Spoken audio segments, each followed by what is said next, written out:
In this video, we'll have a quick look at 11 methods for achieving sharp corners in Blender.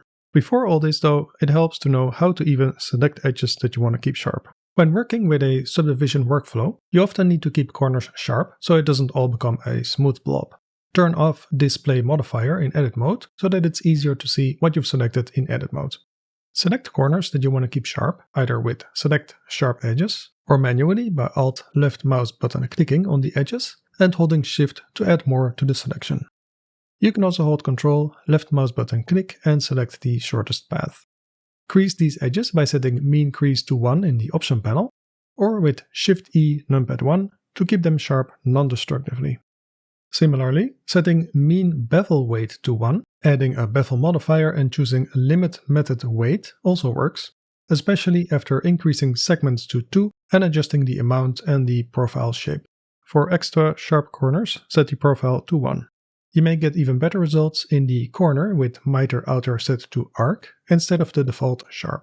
As you can see with wireframe enabled, this gives us some n-gons, which could be fine in some cases, or like here cause slight pinching. It helps to use a shiny madcap to evaluate the surface. You can always apply the bevel modifier and connect these vertices to see if you get a better result. For a more destructive method, you can run a bevel on selected edges and change the same settings as you did in the bevel modifier. Adjust the segments, profile shape, width, and set the miter outer to arc. We can connect these vertices by selecting them and pressing J if there is noticeable pinching. In some cases, like the caps of a cylinder, you can add support loops on both sides of a corner with Shift-Ctrl-R. This is called Offset Edge Slide. The Inset tool can also be useful for making support loops. First, select the area that you want to sharpen. Here I'm using the Select Similar Coplanar option. You may have to adjust the threshold to get all the faces that you need. Then press I to inset and toggle it to Outset by pressing O. Then press O again to make an inset. Now the edge has 2 support loops around it. If you need to sharpen these corners, select them in Edit mode. Bevel with Ctrl B and then adjust the settings as needed. We can join these vertices with J to turn that area into 2 quads. If there's some bumpiness, you can flatten those areas. Select the side using Select Similar Coplanar again. Then use the Loop Tool's Flatten option, and the same steps for the other side if necessary.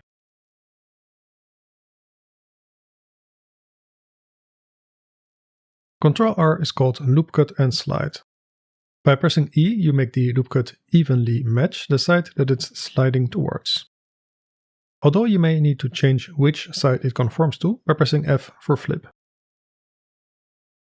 But if there are n-gons or triangles, the loop won't make it all the way through. In that case, you need to select 2 vertices and press J to join them to finish the loop. You can also select edges that you want a loop to run through, right-click and then choose Subdivide. Then press G twice to slide that new loop closer to the corner to make it sharper. One example where you could use this is with a conical shape that ends in 1 vertex. Select the edges leading to the point and right-click and choose Subdivide. Then press G twice to slide the new loop closer to the single vertex. When adding more complex topology, I sometimes like to use the Annotate tool to draw on the surface. Then we can use the Knife tool, activated by pressing K, to actually cut that geometry. Left-click to cut geometry. By right-clicking, you can temporarily adjust the view, so you can keep adding cuts from other viewing angles.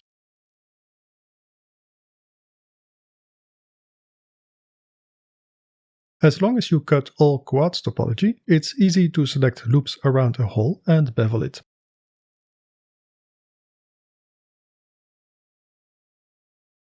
This is a good way for creating, for example, more rectangular shaped holes on a curved surface. If you're not using a subdivision workflow, the simplest method is by just right-clicking and choosing Shade Auto Smooth. As you can see, a modifier is added called Smooth by Angle. The angle value dictates above which angle things get smoothed out.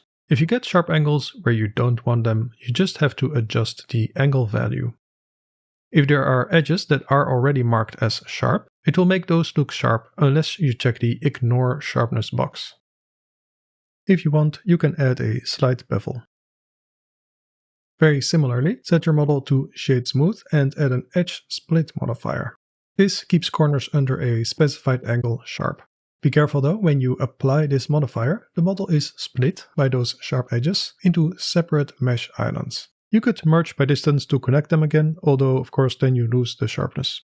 Shade Auto Smooth and Edge Split are very similar. They work by changing the direction of the normals. Let me show you. In edit mode, by enabling the custom normals display, you can see how the normals are pointing. When I select all and clear sharp edges, you can see the normals change. These normals tell Blender how to reflect the light from the surface of the object. In other words, when there are no normals pointing directly away from this corner, those corners will just look sharp. My advice would be to use Shade Auto Smooth instead of the Edge Split modifier, as it doesn't create additional geometry and it doesn't split it up into separate mesh islands. You cannot change the position of the Auto Smooth modifier, but you can change the position of the Edge Split modifier, for example to achieve some special result like panel gaps. Finally, with your model set to Shade Smooth, select edges that you want to keep sharp, right-click in Edit mode and choose Mark Sharp. To remove the sharp edges, simply select them, right-click and choose Clear Sharp. As you can see, the sharp edges are stored as an attribute, which you can also delete all at once. So that's it, now you know 11 ways to get sharp edges in Blender. I hope you learned something new, and if you want to cram even more hard surface knowledge into your brain, you could do worse than getting my complete hard surface bundle, which has a built-in huge 40% discount. Or you can get my Blender Secrets book, which also has a lot of hard surface modeling topics, as well as of course a lot of other Blender tips. So thank you for watching all the way to the end, and see you in the next one.